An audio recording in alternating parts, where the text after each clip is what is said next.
Hi students. Recently COP29 conference of parties 29 మనకి బాకు అజర్బైజాన్లో జరిగింది. ఇది ఎప్పుడు కూడా జరిగే యునైటెడ్ నేషన్స్ క్లైమేట్ చేంజ్ మీదే మాట్లాడుతూ ఉంటుంది. కానీ ఈ COP29 అనేది is very unique for many reasons. United nations సంబంధించిన ఇంటర్నేషనల్ టెలికమ్యూనికేషన్ యూనియన్ అనే ఒక body based in Geneva has made a sensational remark. ఇదేం చెప్పింది అంటే technology induced global warming is also matter of concern and should be immediately worked on. ఇది technology induced global warming అంటే ఏంటి? There you need to understand that you been learning that there are lots and lots of pollution, air pollution, water pollution, we have many such kinds. కానీ technology induced pollution అనేది దీని అర్థం అంటే what they are trying to explain. ఇప్పుడు మనం ఇప్పుడు వాడుతున్న technologies అన్నీ కూడా అడ్వాన్స్ టెక్నాలజీ అంటారు. ఉదాహరణకి artificial intelligence, big data analytics, cloud computing, machine learning, the list goes on. ఒకప్పుడు మనం 1950స్లో ఇవి బేసిక్ టెక్నాలజీగా వాడడం జరిగింది. మరి ఆ బేసిక్ టెక్నాలజీకి ఇప్పుడున్న డిఫరెన్స్ ఏమిటి అంటే టూ ఇంట్రెస్టింగ్ పారామీటర్స్. ఒకటి డేటా స్టోరేజ్, రెండు కంప్యూటింగ్ పెర్ఫార్మెన్స్. ఇదే మీరు వాడే ఒక గ్యాడ్జెట్కి ఇంకో గ్యాడ్జెట్కి డిఫరెన్స్. రీసెంట్గా iPhone 16 SE వచ్చింది. ఎందుకు ప్రతిసారి ఐఫోన్ ఒక కొత్త మోడల్ రిలీజ్ చేసి ఎందుకు ఎక్కువ ప్రైస్ ఛార్జ్ చేస్తుంది అంటే చాలామందికి తెలియని విషయం, it depends upon it's AI performance. అంటే ఇక్కడున్న యాపిల్ ఇంటెలిజెన్స్ ఏదైతే ఉందో అక్కడ పెర్ఫార్మెన్స్ బట్టి ఛార్జ్ చేస్తూ ఉంటారు. More the performance obviously what happen, more the data can be stored and more the data can be replicated, processed, and అది మీకు విజువల్గా కావాలంటే విజువల్గా, ఆడియోగా కావాలంటే audio. In this process, what happening? A heat is generating, a kind of a pollution is generating and creating certain challenges to Earth. So, ఈ COP29 అజర్బైజాన్లో జరిగిన మీటింగ్లో we have come across a big debate that is called artificial intelligence versus environment. ఏంటి artificial intelligence అంటే? మన normal brain మీకు తెలిసే ఉంటుంది, prefrontal cortex, అమెగ్డేలా and హిపోక్యాంపస్ అంటాం. ఈ ప్రీఫ్రంటల్ కార్టెక్స్ అనేది it is more responsible for quick decision making. Amygdala is known for emotional balance. Hippocampus is known for storage. Artificial intelligence లో కూడా ఇలానే జరుగుతుంది. So you're going to create an intelligence which is a machine based. నేర్పిస్తూ ఉంటాం, ఇది ఇలాగా machine లెర్నింగ్తో నేర్పిస్తుంటాం. అప్పుడప్పుడు Google మీకు కొన్ని అలర్ట్స్ ఇస్తూ ఉంటుంది. దీంట్లో ఎన్ని రైల్వేస్ ఉన్న ప్లాట్ఫామ్స్ ఉన్నాయి, దీంట్లో ఎన్ని వెహికల్స్ ఉన్నాయి, టిక్ మార్క్ పెట్టండి అని చెప్పేసి. సో దీన్ని నార్మల్గా క్యాప్చా అని పిలుస్తూ ఉంటారు. సో ఈ విధంగా మీరు నేర్పిస్తున్నారు మషిన్కి. And this aspect is actually now today's discussion. Why artificial intelligence is a matter of concern today.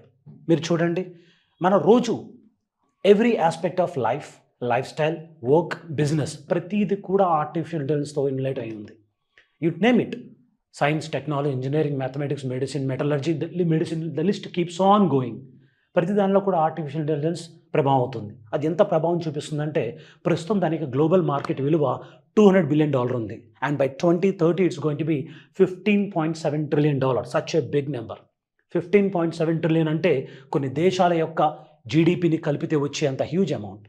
మరి ఇంత పెద్ద artificial intelligence generation, that how you're going to create a framework is also having tension to environment. ఈ environment versus economy లేదా technology versus environment, ఈ debate మీద మనకి ఈ article చెప్పబోతున్నాము. What the topic is all about? The artificial intelligence has environment problem అంటున్నారు author. ఏ విధంగా? Number one the energy consumption. You need to understand the basic functioning of any AI based tool, any AI based machine. దానికి back bone ఉంటుంది. ఆ back బోన్ని ఒకటి మనం data అని పిలిస్తే, రెండవది కంప్యూటింగ్ అని పిలుస్తాం. ఈ రెండు కూడా ఆర్టిఫిషియల్ ఇంటెలిజెన్స్ యొక్క బ్యాక్ బోన్. ఇప్పుడు మనకి ఒక మషిన్ కనుక నడవాలి అంటే ఒకప్పుడు ఎలా ఉండేది మనకి? That we normally use to have oh data and use to store them in a small computer. దీన్ని సర్వర్ అని పిలిచేవారు. అందుకే మీరు కొన్ని ఐటీ కంపెనీస్లో పనిచేస్తుంటే, అదే బ్యాంక్లో పనిచేస్తుంటే ఒక మషిన్ ఎప్పుడు కూడా, కంప్యూటర్ని ఎప్పుడు కూడా నడుపుతూనే ఉంటారు. దాన్ని బోర్డు పెడతారు, డు నాట్ టర్న్ ఆఫ్ అని చెప్పేసి, ఎందుకంటే ఇది సర్వర్ కాబట్టి. ఈ సర్వర్ అనేది చిన్న మైక్రో స్మాల్లో ఒక చిన్న కంప్యూటర్ కావచ్చు. అదే as it goes beyond its certain domain, అది it's be as big as building a size. వీటన్నిటి కూడా మనం సర్వర్స్ అని పిలుస్తాం. Data will be stored here in the offline. But today the advancement of cloud computing what happen, ఈ maintenance అనేది operation అనేది చాలా కాస్ట్లీ అవుతుందని చెప్పేసి అందరూ కూడా క్లౌడ్కి మూవ్ అవుతున్నారు. ఈ క్లౌడ్ మూవ్ అవడం అంటే అమెజాన్ ఉంది, వీళ్ళు AWS తీసుకొచ్చారు, అమెజాన్ వెబ్ సర్వీసెస్. మైక్రోసాఫ్ట్ ఉంది, వీళ్ళు అజూర్ని తీసుకొచ్చారు. అలానే గూగుల్ ఉంది, GCPని తీసుకొచ్చారు. ఇవన్నీ ఏంటంటే క్లౌడ్ ప్లాట్ఫామ్. అంటే మీరు ఎవ్రీథింగ్ కూడా ఎక్కడ స్టోర్ చేసుకోకుండా డైరెక్ట్ క్లౌడ్లో స్టోర్ చేసుకోవచ్చు. అలా చేయడంలో ఏమవుతుందంటే this a huge amount of energy consumption. ఏ విధంగా? This energy consumption huge amount. అంటే ఒక సిస్టమ్ కనుక రెగ్యులర్గా అప్డేట్ అవ్వాలి, ఉండాలి, దానికి ఎప్పుడు ప్రాసెస్ అప్డేట్స్ అవుతూ ఉండాలి, ఎప్పుడు డేటా స్టోరేజ్ తీసుకుంటూ ఉండాలి. సిమిలర్లీ డేటా ప్రాసెస్ చేయాలి అంటే huge amount of energy has to be done. Same like your mobile phone should be always charged. మరి ఇప్పుడు మనం మాట్లాడుతున్న డేటా సెంటర్స్ అనేవి it's almost big as much as a few island, కొన్ని దేశాల యొక్క సైజ్తో ఉన్నాయి మనకి అవి. మరి ఇలాంటి డేటా సెంటర్స్ని కనుక మనం కంటిన్యూస్గా యూజ్ చేస్తుంటే there is always concept of what, a huge energy issues. మరి ఎనర్జీతో పాటు ఏమవుతుంది, దే ఆల్సో హ్యావ్ ఎమిషన్స్. ఈ కార్బన్ ఎమిషన్స్ కూడా అంతే పెరుగుతున్నాయి. దీనితో పాటు ఒక మొబైల్ ఫోన్ మీరు వాడుతున్నారు, ఐఫోన్ వాడుతున్నారు. ఐఫోన్ ఒక వెర్షన్ ఇంకో వెర్షన్ డిఫరెన్స్ ఏంటంటే దాంట్లో ఉన్న storage abilities and number 2 the processing abilities. మరి హార్డ్వేర్ కూడా అప్డేట్ అవుతూ ఉండాలి కదా. మరి అప్పుడున్న ప్రస్తుతం ఉన్న హార్డ్వేర్ ఏమవుతుందంటే in the course of time becomes obsolete, దాన్ని ఎవరు వాడరు. అలా తెలియకుండానే మన అందరం కూడా ఈ వేస్ట్ని ప్రమోట్ చేస్తున్నాం. So energy is one challenge and that energy is leading to a pollution. Carbon emission is another problem, e-waste is another problem. So all that trying to tell that because of artificial intelligence dependency, there is a high possibility of high energy consumption. ఈ energy consumption అనేది in the course of time, ఉదాహరణకి international energy association మాట్లాడతాం. It actually highlighted that 1% of carbon emissions అని ఇప్పుడు release అవుతున్నాయి. By 2030 it's going to B doubled అని చెప్పేసి అంటున్నారు. కార్బన్ డైఆక్సైడ్ కనుక 300 నుంచి 330 ppm జరిగితేనే దాన్ని గ్లోబల్ వార్మింగ్, కొన్ని ఐలాండ్స్ మునిగిపోతాయని చెప్పేసి అంటున్నారు. మరి అలాంటిది if at all technology induced energy pollution happening, it's big matter of concern. Number 2 data centres. Like just now we understood, ఒక ఆర్టిఫిషియల్స్కి బ్యాక్ బోన్ ఒకటేమైతే డేటా స్టోరేజ్, రెండవది it's going to be compute. మరి డేటా స్టోరేజ్ ఎలా జరగాలి, how the data centres are to be. ఒకప్పుడు అంటే అది సర్వర్గా ఉండేవి, ఇప్పుడు అన్నీ సర్వర్లెస్ అయిపోయి ఎవ్రీథింగ్ అంతా కూడా క్లౌడ్లో జరిగిపోతున్నాయి. మరి అలాంటప్పుడు ఈ డేటా సెంటర్స్ని మనం ఎలా మేనేజ్ చేయాలి, how it should be done. For example, if you look at the evolution of artificial intelligence, in the basic model it start all the way from 1950. అప్పటి నుంచి ఇప్పుడు మనం మాట్లాడుతున్న ChatGPT మనం మాట్లాడుతుంటే things are becoming so extreme. అది ఎంతవరకు వెళ్ళిపోయిందంటే the father of artificial intelligence 2024 Nobel prize in physics అతనికి ఇవ్వడం జరిగింది, జాఫ్రీ హిల్టన్. ఇతను కాగ్నిటివ్ సైకాలజీ మీద రీసెర్చ్ చేసి తరువాత why can't we make a machine to think like us అనే ఒక ఫ్రేమ్వర్క్తో మషిన్ బేస్డ్ లాంగ్వేజ్ డెవలప్ చేయడం జరిగింది. దీన్ని LLM అంటారు, లార్జ్ లాంగ్వేజ్ మాడ్యూల్స్ అని చెప్పేసి. And these large language modules has creating such a big economically so development. ఉదాహరణకి రీసెంట్గా అమెరికాలో ఒక $500 బిలియన్ ఖర్చు పెట్టి they are trying to create a strong very big infrastructure for AI. It is called stargate అని చెప్పేసి అంటారు. మరి అమెరికా లాంటి దేశాలు they are doing very well because they have that infrastructure. ఆ డేటాబేస్ వాళ్ళకు ఉంది, ఆ డేటా సెంటర్స్ వాళ్ళకు ఉన్నాయి. రీసెంట్గా రిలయన్స్ ఎన్విడియాతో కలిసి జామ్నగర్లో అతి పెద్ద the world's largest data centre తయారు చేయబోతున్నారు. So data is future, data is a new oil. మరి ఆ డేటాని మనం కనుక స్టోర్ చేయాలంటే అది చిన్న చిన్న సర్వర్లో సరిపోదు, you need to have a cloud. మరి cloud dependence is very much needed. మరి ఇంత క్లౌడ్ కనుక ఇంత హ్యూజ్ కనీసం 24/7 365 days పనిచేస్తున్నప్పుడు there is a high possibility that you need to upgrade the software, upgrade the firmware, upgrade the hardware too. In this process, what happening? You are creating a e-waste also through the data centers. That's why on one side, data centers are helping ease of doing business. Other side, data centers are creating security issues, privacy issues, and also global warming issues. మూడవది resource extraction. మీరు చూడండి, చిన్న mobile phone తయారు చేయాలంటేనే మనకి semi conductor industry development ఉండాలని చెప్పేసి అంటారు. Chip level manufacturing చాలా అద్భుతంగా ఉండాలంటూ ఉంటారు. మరి అలాంటిది ఇంత పెద్ద ఆర్టిఫిషియల్ ఇంటెలిజెన్స్ ఇన్ఫ్రాస్ట్రక్చర్ని డెవలప్ చేయాలి అంటే you need to have a complete understanding. ఉదాహరణకి ఈ సాఫ్ట్వేర్ చదివే వాళ్ళకి ఈ SLDC అంటే ఐడియా ఉంటుంది, సాఫ్ట్వేర్ డెవలప్మెంట్ లైఫ్ సైకిల్ అంటారు. అలానే ఆర్టిఫిషియల్ ఇంటెలిజెన్స్ కూడా ఒక లైఫ్ సైకిల్ ఉంటుంది. ఈ లైఫ్ సైకిల్ ఏంటి అంటే number 1 data collection. First, they collect the data, and then what they do, they start developing the model. It is called model development. model development. Once they get model development, and they're going to go for training, and then validation, and then they further go for implementing, దీన్ని maintenance అంటారు. And finally they will be using understanding that ఈ hardware ఇప్పుడు అవసరం లేదు, ఇంకొంచెం advancement కావాలి, అప్పుడు దాన్ని రిటైర్మెంట్ అంటారు. రిటైర్మెంట్. సో ఈ ఎంటైర్ సైకిల్ని మనం ఆర్టిఫిషియల్ ఇంటెలిజెన్స్ లైఫ్ సైకిల్ అంటారు. ఈ ఎంటైర్ ప్రాసెస్ మీద చూడండి, ఎవ్రీ స్టేజ్లో ఏం జరుగుతుందంటే there is a huge amount of energy consumption, there is huge amount of data centers application, similarly there is a huge amount of resource extraction. అంటే beyond the normal level of ICUs you need to have advance ICUs, integrated circuit units అంటారు. అదే కదా difference. ఒక Windows 7కి Windows 10కి difference ఏంటి అంటే the processor speed, the processor in capacity building, అది మార్పు ఉంటుంది. అందుకే ఆండ్రాయిడ్ ఫోన్కి యాపిల్ ఫోన్కి డిఫరెన్స్ ఏంటి? యాపిల్ ఫోన్ ఇప్పుడు హ్యాంగ్ అవ్వదు, ఆండ్రాయిడ్ హ్యాంగ్ అవుతుంది. That's why you pay for more resources. మరి దీనిలో మనకు వచ్చే లిథియం, దీనిలో మనకు వచ్చిన టైటానియం, సెమీ కండక్టర్, ఇవన్నీ కూడా ఎర్త్లో ఉన్న మినరల్సే. Some are very rare earth metals మనం మాట్లాడతాం. సో ఏబీసీ అంటాను, అర్జెంటీనా, బొలీవియా, చిలీ, ఈ ప్రాంతంలో మనకు వచ్చేది లిథియం. గుజరాత్లో ఉంది లిథియం. ఇప్పుడు మనం రీసెంట్ మాట్లాడుతున్న యుక్రెయిన్లో కూడా ఉంది huge amount of lithium and titanium. మరి ఇలాంటి దేశాల్లో ఏమవుతుందంటే you start mining a lot for this demand. Because of that lead to mining will lead two soil pollution, lead to water pollution. So definitely we can understand resource extraction is also another concern. ఇలాగా Tesla లాంటి companies ఏం చేస్తాయంటే Africa లాంటి దేశాల్లో mining చేపిస్తారు. ఒకప్పుడు ఎలా ఉండేదంటే ఏ దేశంలో ప్రాజెక్ట్ అక్కడే తరగడం వల్ల పొల్యూషన్ అక్కడే ఉండేది. సో ఇప్పుడు అమెరికా ఏం చేస్తుందంటే ఆ ప్రాజెక్ట్ని ఆఫ్రికాకి ఇవ్వడం వల్ల they are exporting also pollution. In the down the line by 2030, 2050, what happened? There is a huge divide, digital divide, and also there is a divide also on the pollution. So north, south, and inka on the cost of south, north is growing better. This is why resource extraction is another matter of concern. Nalgodi, the e-waste. When we talk about the concept of e-waste, it is updating the modern hardware and firmware.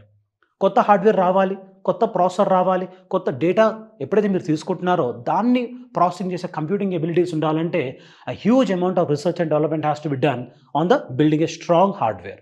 మీరు quantum computing గురించి వినే ఉంటారు.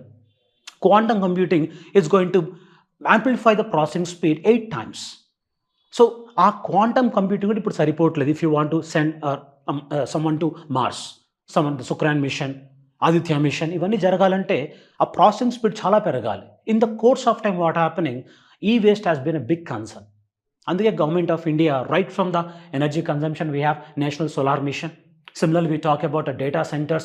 We have certain data centers, so yet we not create it. Jamnagarlo create cheyabothunnaru, so that in the course of time may lead to another challenges. We have resource extraction. India is already suffering this kind of resource extraction. Tribals ni balavantanga manam move cheyadam, and that rehabilitation is creating more tensions, by the way, and that will lead to more other isms. What you going to call Naxalism, regionalism, all aspect. And finally, the e-waste. Meeru Bangalore vine untaru, it's called Silicon City of India, by the way. It's become so hard. Japan is suffering with a huge amount of e-waste. Pollutant, producer pay pollutant. So ఇవన్నీ కూడా ఏంటంటే they are trying to come with global standards. మన ఇండియాలో ఇది వినడానికి చాలా కొత్తగా ఉండొచ్చు, కానీ already the developed countries are suffering, emerging economies are suffering these challenges. Then how to understand, how to have a solution. So ఈ ఆర్టికల్లో మనకు చెప్పేది ఏంటంటే ద టెక్నాలజీని కనుక ప్రాపర్గా మనం ఆప్టిమైజ్గా, సస్టైనబుల్గా వాడగలిగితే లాంగ్ రన్ ఇవి మనం కడ్డం చేయగలుగుతామని చెప్తున్నారు. So a quick recap, what is artificial intelligence? It is you're trying to teach a machine how to behave like a human. So you're trying to create a neural framework for a machine to act, take decision making and behave like a human. Mari, why AI is unsustainable? First question.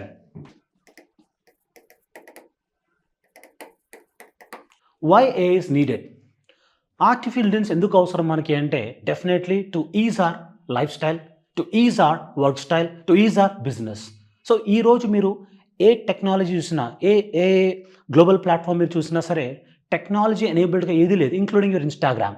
దానిలో మీరు videos చేయాలనుకున్నా సరే, మీకు ఎక్కువ మంది followers కావాలంటే there is no alternate, you need to pick the artificial intelligence. So it is a disruptive technology which is considered to be inevitable in every sector, including medicine.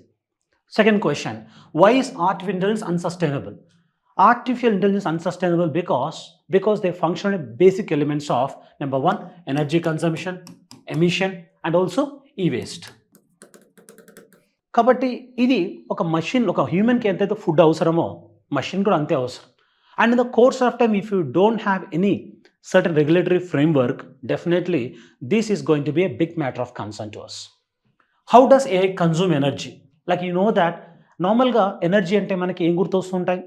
Renewable energy, non renewable energy. ఇప్పుడు మనకున్న countries, for example almost ప్రతి దేశం developing countries are undergoing transition from non renewable to renewable sources. అంటే coal usage తగ్గించి సోలార్కి, విండ్కి మన వాళ్ళు వస్తున్నారు. But what about the companies by the way? Today we have a Fortune 5 companies by the way called MAANG. Meta, అదే Facebook, Apple, Amazon, Netflix, Google. వీళ్ళు ఎంత అడ్వాన్స్గా వాడుతున్నారంటే energy consumption, and they are creating more tensions to the global energy issues. కారణం ఏంటంటే కొన్ని దేశాలు కలయిక ఈ యొక్క కంపెనీ యొక్క పాపులేషన్, దట్ సబ్స్క్రైబర్స్ మనం మాట్లాడుతున్నాం, కస్టమర్స్ మాట్లాడుతున్నాం. అంతమంది ఆ టెక్నాలజీ వాడడం వల్ల, ఆ గ్యాడ్జెట్స్ వాడడం వల్ల huge amount of energy consumption is happening. ఒకవేళ ఉదాహరణకి అమెజాన్ ఉంది, వీళ్ళు అమెజాన్ ఏం చేశారంటే they try to understand the global requirements and moving all the way towards what?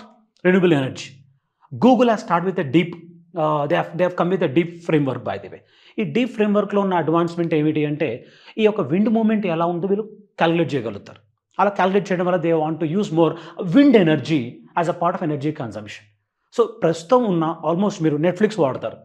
నెట్ఫ్లిక్స్లో టైం దొరికినప్పుడు నాలుగు ఒక మూవీ చూస్తుంటారు, లేదా డాక్యుమెంటరీ చూస్తుంటారు. అంటే literally the data centres out there are processing and huge energy is getting consumed at your end and also at their end. మరి ఇది కనుక రెన్యూబుల్ కాకపోయి ఉంటే, ఇది కనుక ఫాజిల్ ఫ్యూల్తో కనుక అయితే, maybe because of water, hydroelectric projects, or maybe because of coal, it's definitely matter of concern.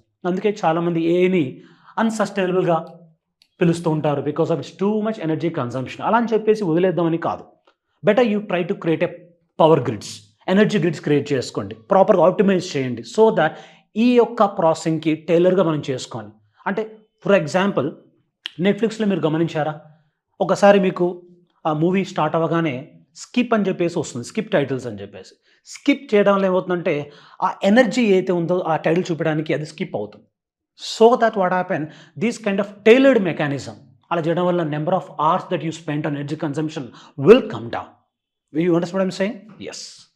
Does AI increase e-waste? Obviously, AI is all about data, is all about processing. So, advanced computing processing జరగాలి అన్న, huge data కనుక మనం storage చేయాలన్నా ప్రస్తుతం వాడుతున్న hardware మనకు సరిపోదు. You need to upgrade that hardware in the course of time. ఇది ఎంతవరకు ఉందో లాస్ట్ 10 yearsలో మీరు చూస్తుంటారు. Where our generation we saw the floppy drive and CD-ROMs and CD drives and then Blu-rays, and today you see advancements. So, స్టోరేజ్లో ఇంత మార్పు వచ్చినప్పుడు then obviously at the high level, multi price level, by the way multinational companies ఏవైతే ఉన్నాయో అవి enterprise లెవెల్లో ఇంకా ఎక్కువగా hardwares వాడడం వల్ల it may lead to certain e-waste generation. మన ఇండియాలో ఈ-వేస్ట్ పాలసీస్ ఉన్నాయి. It try to tell certain restrictions, but అవి అంత అడ్వాన్స్ ఎంటర్ప్రైజ్ లెవెల్కి పనిచేయట్లేదు. Only at the household level we have that e-waste energy policies. Can AI be sustainable? The answer is yes.